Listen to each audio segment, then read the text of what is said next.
दोस्तों नमस्कार। मैं दीपक गौतम एक बार फिर से आप सभी के समक्ष हाजिर हूँ। आज हम बात करेंगे ध्यान के विषय में।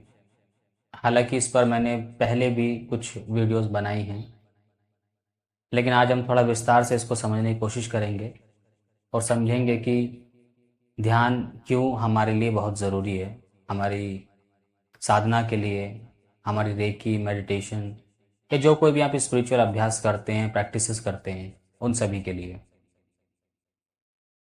देखिए, जब हम मुख्य रूप से मैं रेकी के विषय में बात कर रहा हूँ।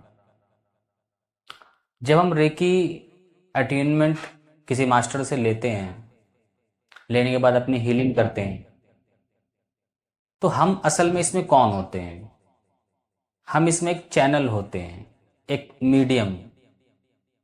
और हम जैसे मीडियम में हमारे माध्यम से ही वो रेकी शक्ति हमारे संपूर्ण ऊर्जा पात में बहती है और बहकर हम उससे सेल्फ हीलिंग करते हैं या दूसरे व्यक्ति की हीलिंग करते हैं या फिर किसी भी सिचुएशन में हीलिंग करते हैं। उसमें चैनल हम ही होते हैं और जो ऊर्जा आती है वो इस ब्रह्मांड से आती है या हमारे इस पूरे वातावरण से आती है। क्योंकि ब्रह्मांड सिर्फ ऐसा नहीं है कि आप जब पृथ्वी के बाहर जाओगे तो वो ब्रह्मांड है। ब्रह्मांड मतलब सब कुछ जो भी आप देख रहे हैं, जो आप महसूस कर रहे हैं, यहाँ तक कि आप खुद भी ब्रह्मांड का ही हिस्सा हो। ओके। अब चूंकि हम एक चैनल हैं, एक मीडियम हैं, और उस मीडियम के माध्यम से ही वो सारी ऊर्जाएं प्रवाहित होती हैं हमारे ऊर्जा पात में, हमारी समस्त नाड़ियों में, हमारे चक्रों में, हमारे ऑरा में। तब बहुत ज़रूरी हो जाता है कि हमें ध्यान करना चाहिए, क्योंकि हमारा जो एक ऊर्जा पात है, कहीं ना कहीं एक इफेक्ट होता है हमारे विचारों से, हमारी अस्थिरता स्थिरता से। तो जब हमारा मन, हमारा दिमाग या हमारी ऊर्जा अस्थिर होती हैं, तब सबसे ज़्यादा चांसेस होते हैं कि आप जो प्रैक्टिस करेंगे उसका 100% आपको लाभ नहीं मिलेगा, या आप किसी दूसरे व्यक्ति को हीलिंग देते हैं तो आपको 100% आप रिजल्ट नहीं दे पाएंगे। तो फिर यही होता है कि, और होता ही इसलिए है क्योंकि हम उस समय में जब हम खुद की हीलिंग कर रहे हों या किसी दूसरे व्यक्ति को हीलिंग दे रहे हों, तो हमारा माइंड बहुत ज़्यादा थॉट्स बना रहा होता है, बहुत ज़्यादा अलग अलग दिशाओं में वो अपनी सोच को रखता है, सोचता रहता है, पास्ट प्रेजेंट फ्यूचर, और कहाँ क्या हो रहा है या लाइफ में क्या चल रहा है। उस तरह से मन उस दिशाओं में ज़्यादा होता है। तो हीलिंग वैसे तो आप अगर स्टेटमेंट देते हैं तो हीलिंग होती ही है, लेकिन यहाँ पर अगर आप अपने ध्यान को एकाग्र कर लो, खुद को आप स्थिर कर लो, तो फिर आपकी हीलिंग इतनी ज़्यादा पावरफुल हो जाएगी, या आप जो भी प्रैक्टिसेस करते हैं वो इतना ज़्यादा पावरफुल हो जाएगी कि आप इसकी कल्पना नहीं कर पाएंगे। अक्सर मैंने बहुत से लोगों से बात की है जो हीलिंग सीख रहे हैं, और वो कहते हैं कि हम काफ़ी हीलिंग कर चुके हैं, काफ़ी प्रैक्टिस हम कर चुके हैं, लेकिन प्रैक्टिस में वो जो एक निखार होना चाहिए वो नहीं आता है। और जब उनसे बात की जाए तो मुख्य रूप से वो एक काम, जो गलती जो सभी लोग करते हैं, वो ये कि ध्यान को प्राथमिकता कम ही देते हैं। ध्यान को प्राथमिकता कम देते हैं वही लोग ऐसे सवाल करते हैं कि हमने बहुत प्रैक्टिस की है लेकिन हम उस एनर्जी को अनलॉक नहीं कर पा रहे हैं, या फिर जितनी प्रैक्टिस हम करते हैं उसके हिसाब से हीलिंग नहीं हो पाती है, या फिर प्रैक्टिस करते करते भी ब्रेक हो जाती है, मन बहुत ज़्यादा उद्वेलित रहता है किसी न किसी बात को लेकर। तो यहाँ पर इसीलिए बहुत सारी प्रॉब्लम्स क्रिएट हो जाती हैं, बड़ी हो जाती हैं, कि हमारा जो ध्यान है, हमारी जो अवेयरनेस है, वो तो बहुत ज़्यादा चीज़ों में सोच रही होती है, बहुत सारा कुछ लेकर बैठी होती है। तो ध्यान करने से क्या होता है कि एक तो आपकी नाड़ियां शुद्ध होती हैं, जो आपकी सूक्ष्म नाड़ियां होती हैं जहां से ऊर्जाओं का प्रवाह चलता है, वो शुद्ध होती हैं। वो रास्ता क्लियर होता है ऊर्जा के लिए, ताकि ऊर्जा उस पाथ में, उस रास्ते में बह सके। दूसरा ये कि हमारा जो अवेयरनेस है, जो अभी हम ना चाहते हुए भी अपनी अवेयरनेस को जैसे मैंने कहा कि पास्ट प्रेजेंट फ्यूचर किसी दूसरे के लिए मतलब ऐसे बहती रहती है चारों तरफ। हम एक पल में जहाँ होते हैं, दूसरे पल में हम अपने मन के स्तर पर कहीं और होते हैं, या तीसरे पल में कहीं और होते हैं। फिर उसी प्रकार से हम एक मिनट के अंदर हजारों थॉट्स पैदा करते हैं, और हमारी बड़ी ऊर्जा जो होती है, हमारी ऊर्जा वहीं जाती है। जितने हम थॉट्स क्रिएट कर रहे हैं, हमारी ऊर्जा वहाँ बहना शुरू हो जाती है। तो इसीलिए एक साधक के लिए, एक हीलर के लिए, एक योगी के लिए, या जो भी स्पिरिचुअल प्रैक्टिसेस करते हैं, सभी के लिए ध्यान एक मूल चीज़ है। आप ध्यान के बिना कुछ भी करोगे, आपको उस तरह रिजल्ट नहीं मिलने वाले, आपको उस तरह कामयाबी नहीं मिलने वाली है। तो इसलिए ध्यान किसी भी चीज़ में मूल होता है। अब यहाँ सिर्फ इतना नहीं है कि मैं स्पिरिचुअलिटी की बात कर रहा हूँ तो यहीं तक ध्यान सीमित है। आप डेली अपने जीवन में भी ध्यान कर सकते हैं, चाहे आप स्पिरिचुअल हैं कि नहीं हैं, इससे फ़र्क नहीं पड़ता है। आप कोई जॉब भी करते हैं, आप कोई बिजनेस करते हैं, कुछ भी करते हैं, क्योंकि ध्यान आपको एकाग्र करता है, स्थिर करता है। और स्थिर माइंड के साथ अगर आप कुछ सोचें, कुछ प्लान करें अपने काम के प्रति या फिर किसी और चीज़ के प्रति भी, तो आप उसे पूरी अवेयरनेस के साथ कर पाते हैं। इसलिए उसका रिजल्ट भी आपको 10 20 30 गुना ज़्यादा ही मिलेगा, चाहे आप स्टडी भी क्यों नहीं कर रहे हैं। तो इसलिए ध्यान को कभी सिर्फ स्पिरिचुअल प्रैक्टिस से जोड़ना ही काफ़ी नहीं है। ये असल में हमारे ह्यूमंस की ज़रूरत है, हम इंसानों की ज़रूरत है। और इसके बिना कहीं ना कहीं हम मानसिक रूप से, आध्यात्मिक रूप से और इमोशनली, या जितने भी एक हमारे पैटर्न्स होते हैं, वो सारे अनबैलेंस हो जाते हैं। और ध्यान सभी को बैलेंस करके आपके उस ऊर्जापात में ऊर्जाओं का प्रवाह चलाता है, जिससे आपकी एकाग्रता अच्छी होती है, आपका फोकस लेवल अच्छा हो जाता है, आपकी मानसिक शक्तियाँ बढ़ने लगती है, आपके अंदर कॉन्फिडेंस आता है। ये तो मैं वो बातें कर रहा हूँ जो एक नॉर्मल व्यक्ति चाहता है अपने जीवन में। अब यहाँ स्पिरिचुअली कितने लाभ हो सकते हैं वो तो आप सोच ही नहीं सकते हैं, बहुत ज़्यादा लाभ होते हैं। इसलिए ध्यान हमारे जीवन का मूल है। और एक चीज़ जो मुख्य रूप से मैं कहना चाहूँगा कि ध्यान ध्यान की भी बहुत सारी प्रैक्टिस हैं, बहुत सारी विधियां हैं। उन सब में जो सबसे बेस्ट विधि होती है वो हमारी ब्रीदिंग टेक्निक की होती है, यानी कि सांसों की विधि होती है। जिसने श्वास पर कंट्रोल पा लिया है, उसने पूरे शरीर पर, पूरे मन पे, अपने पूरे अध्यात्म में कंट्रोल पा लिया है। क्यों? क्योंकि हमारी सांस या हमारी ये प्राण शक्ति जिसको हम कहते हैं, एक यही है जो हमारे अंदर की हर एक चीज को प्रभावित करती है। चाहे वो हमारा भौतिक शरीर हो, चाहे वो हमारा सूक्ष्म शरीर हो, चाहे वो हमारी भावनाएं हो, चाहे हमारा कोई भी वो एक पहलू हो जो हमारे अंदर, हमारे अस्तित्व में होता है, उन सभी को कंट्रोल कर सकता है। वरना तो अनकंट्रोल्ड ही रहते हैं। इसलिए एक ध्यानी व्यक्ति जो ध्यान करता है, उसकी अवेयरनेस अलग ही स्तर पे होती है किसी भी काम को लेकर। लेकिन जब ध्यान को ही सिर्फ स्पिरिचुअलिटी से जोड़ दिया जाता है ना, तो फिर थोड़े जो नास्तिक टाइप के लोग हैं, जो इन सब चीज़ों में मानना नहीं चाहते, तो वो ध्यान को भी ऐसे एक स्पिरिचुअल प्रैक्टिस मानते हैं। ध्यान कोई स्पिरिचुअल प्रैक्टिस नहीं है। हम इसे जोड़ सकते हैं, लेकिन ये नहीं कि स्पिरिचुअल प्रैक्टिस को ही ध्यान कहते हैं। अगर ऐसा है तो सब कुछ ही फिर अध्यात्म है। अध्यात्म तो फिर गुण हैं, आपके बहुत सारे गुण उसमें होते हैं। तो यहाँ पर जैसे मैंने कहा कि अगर आपने सांसों पर ध्यान साध लिया तो फिर आप ध्यान कर सकते हैं।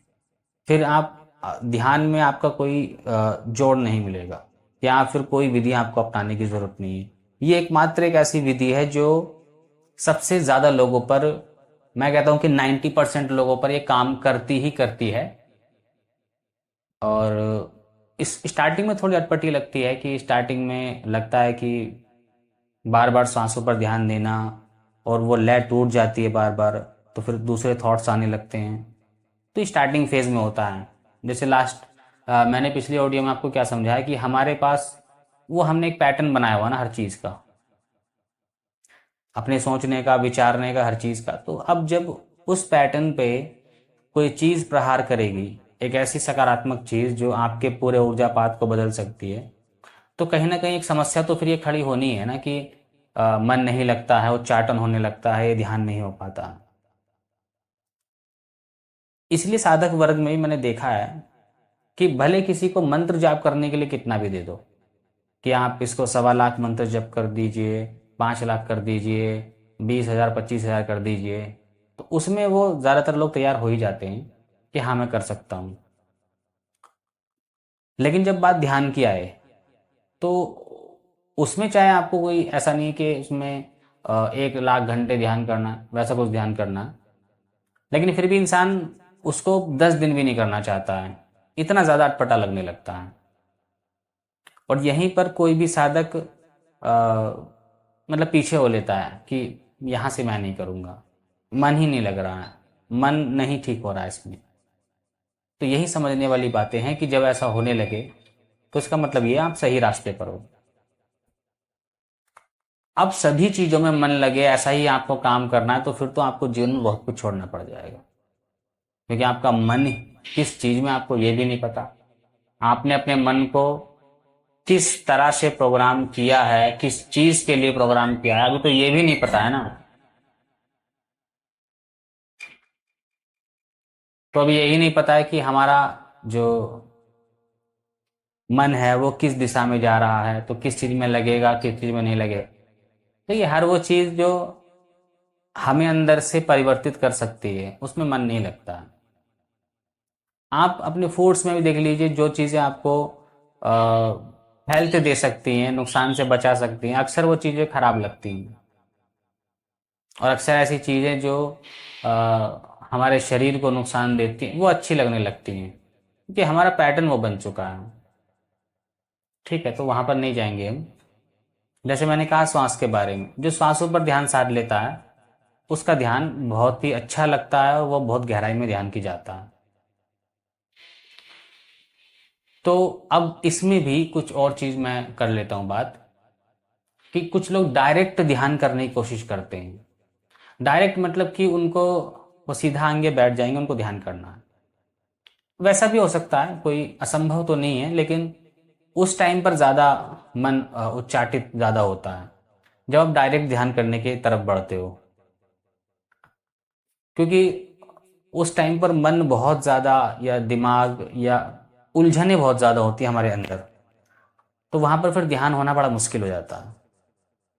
तो मेरा सजेशन यही है कि अगर आप ध्यान को करना चाहते हो, तो शुरुआती फेज़ में आपको कुछ दिनों तक, कुछ दिनों बाद फिर से आप ध्यान शुरू कर सकते हैं। स्टार्टिंग फेज में आपको प्राणायाम करने चाहिए। अब प्राणायाम में भी बहुत सारे प्राणायाम होते हैं, अनुलोम विलोम, कपालभाति, भस्त्रिका, चंद्र भेदन, सूर्य भेदन, ऐसे बहुत सारे प्राणायाम होते हैं।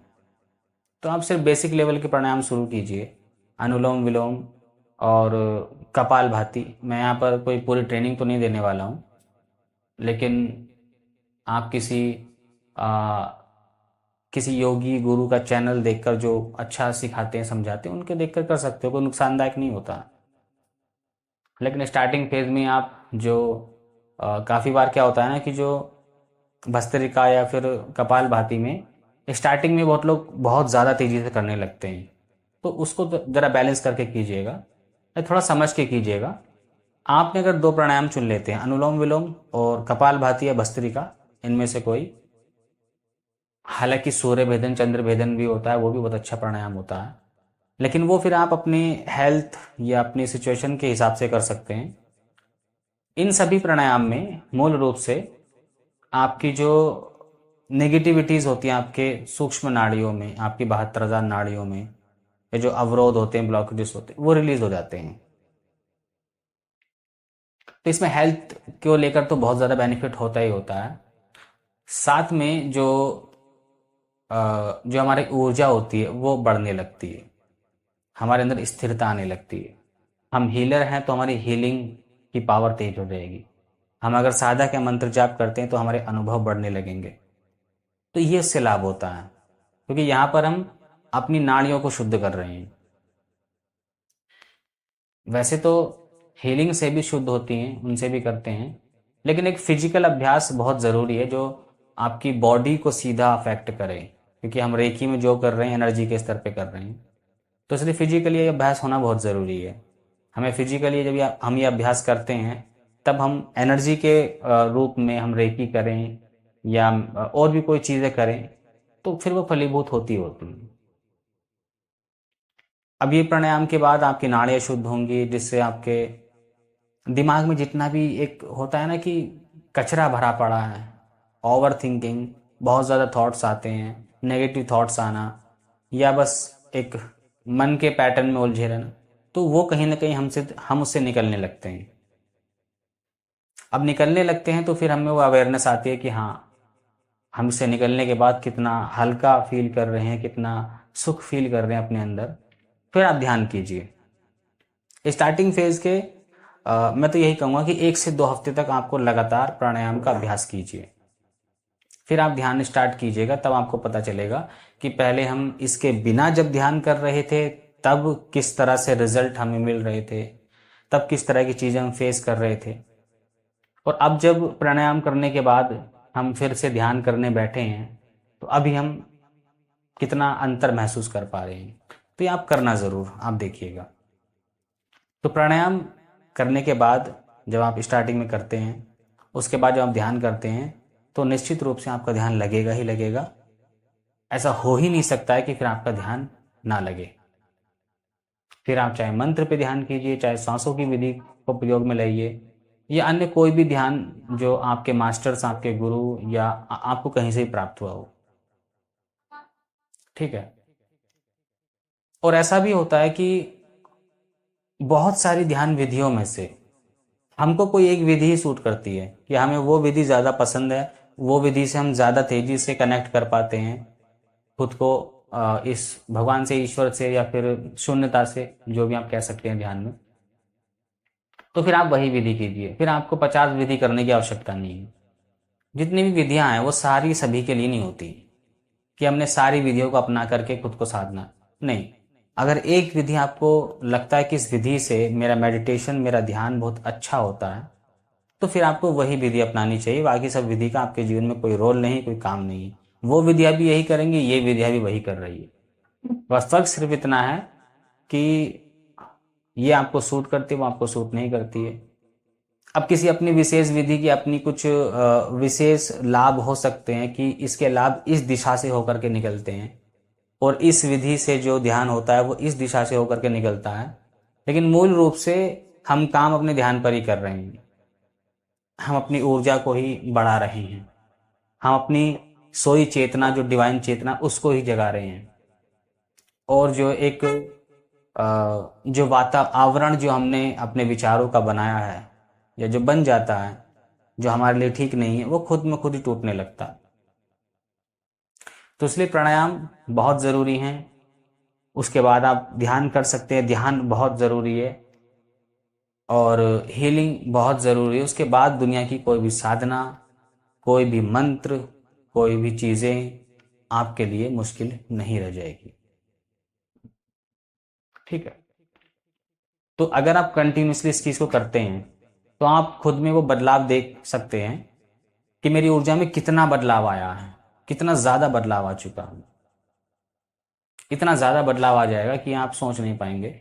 और कोई भी चीज़ का मतलब ये नहीं कि आपको सिर्फ 5-6 दिन करना है तो उसके बाद छोड़ देना। यही प्रॉब्लम है कि अगर आप प्राणायाम को अपना रहे हैं, प्राणायाम को और ध्यान को अपना रहे हैं, जैसा कि मैंने कहा, अगर हीलिंग भी करते हैं तो और अच्छी बात है, तो आप कम से भी कम 1 महीना, 2 महीना, 3 महीना आप कीजिए। और उसको करने के बाद जो आपकी जीवन भर की शिकायतें थी कि मुझे ये नहीं आ पा रहा है, मुझे वो नहीं आ पा रहा है, वो आपकी खत्म हो जाएंगी। भले देखिए, हम इंतज़ार करते करते 3 साल क्यों ना बिता दें, कि हमारे मन में है कि हम ये सीखना चाहते हैं, चलिए अगली साल सीखेंगे, कुछ टाइम मिलेगा कुछ, तो हम इसमें अपना लंबा टाइम वेस्ट कर सकते हैं। लेकिन जब बात प्रैक्टिस की आती है ना, तो फिर मैक्सिमम लोगों का यही प्रॉब्लम होता है कि उनको अभी चाहिए, उनको अभी के अभी सारे रिजल्ट चाहिए। तो अगर आप सब कुछ छोड़ करके 2 महीने 3 महीने प्राणायाम हीलिंग ध्यान पर दे लोगे तो फिर आपकी जो स्पिरिचुअल एनर्जी है, जो आपका जो एक अध्यात्म है, वो बहुत ही अच्छे स्तर पे चला जाएगा। आप कई पड़ाव पार कर लेंगे इसमें। और सिर्फ सोचने से, विचारने से, या 5 दिन प्रैक्टिस कर ली 5 दिन बाद छोड़, उस तरह से फिर वो आप 5 साल लगा लीजिए, 5 जन्म लगा लीजिए, कुछ नहीं होना। तो इसलिए अपनी प्रैक्टिस को समझो, अपनी पावर को समझो। जब हम स्टडी करते हैं, कोई भी कोर्स करना चाहते हैं या कोई भी, हम कैसे 3 3 4 4 साल तक का कर लेते हैं बिना रुके बिना थके। वही डेली स्टडी करना है, वही डेली कॉलेज जाना है, सब कुछ हम कर लेते हैं ना। तो कुछ पाने के लिए किस प्रकार से हमें मेहनत करनी पड़ती है, जबकि उसमें बहुत ज़्यादा मेहनत होती है। उसमें इतनी मेहनत नहीं है, लेकिन जब एक सकारात्मक बदलाव आपके जीवन में आना शुरू होते हैं ना, तब सबसे ज़्यादा पॉसिबिलिटी होती है कि आपका मन उच्चाटित होने लगेगा, उससे हटने लगेगा। बस यही आपको अपनी उस अवेयरनेस को बनाए रखना है कि मुझे करना है सो करना है, कोई भी चीज़ मेरे जीवन में बाधा नहीं है। जब आप ये कर लेंगे, उसके बाद आपके जीवन में, आपके मन में कोई सवाल या शिकायतें नहीं होंगी ऊर्जा को लेकर या फिर अध्यात्म को लेकर। काफ़ी लोग मुझसे कहते हैं कि सर, क्या वाकई में रेकी से बीमारी ठीक हो सकती है? क्या रेकी से हम खुद को हील करके ठीक कर सकते हैं? तो अभी भी ऐसा सवाल बना हुआ है, और वो भी उन लोगों का जो ऑलरेडी हीलिंग सीख चुके हैं। तो फिर बहुत अजीब हो जाता है कि आपने हीलिंग भी सीखी है, फिर भी आप ये बात बोल रहे हैं। भले ठीक है, आपने कैसे भी सीखी हो, आप स्वयं से कर रहे हैं, नहीं कर पाए हैं, आपकी गलती है, जो भी है, लेकिन ये सवाल बनना ही अपने आप में एक बड़ी बात है। क्योंकि हीलिंग विद्या या हीलिंग एनर्जी, रेकी हीलिंग, अब चाहे वो हीलिंग के कोई भी आयाम क्यों ना हो, उन सभी में घातक से घातक प्रकार की बीमारियों को नष्ट करने की शक्ति होती है। और घातक से घातक प्रकार की सिचुएशन जो अपने जीवन में आ जाती है, उन सभी को बैलेंस करने की शक्ति होती है। लेकिन हमारा सवाल सिर्फ यहाँ बने रहना, जैसे मैंने कहा कुछ लोग बोलते हैं, तो ये कहीं ना कहीं दर्शाता है कि आपको प्रैक्टिस की बहुत ज़रूरत है, आपको इस विद्या को समझने की ज़रूरत है। और जितने भी हीलर्स हैं, उनको ज़रूरत है कि वो इस विद्या को अच्छे से समझाएं, सिखाएं, और भी इसका विस्तार करें, ताकि लोग इससे लाभ ले सकें। तो यहाँ तक सारी बातें स्पष्ट हैं। मैंने जितनी भी आज बातें की हैं, वो सब प्राणायाम, ध्यान और अध्यात्म से कनेक्ट होने की बात की है। तो आप इसे प्रैक्टिस में लाइएगा कभी भी। अगर आप प्रैक्टिस में ये सब लाते हैं, तो आप गारंटीड वो प्राप्त कर पाएंगे, या वो अच्छे हीलर बन पाएंगे जो आप बनना चाहते हैं, जो आप होना चाहते हैं। तो आज के लिए इतना ही। नमस्कार, धन्यवाद।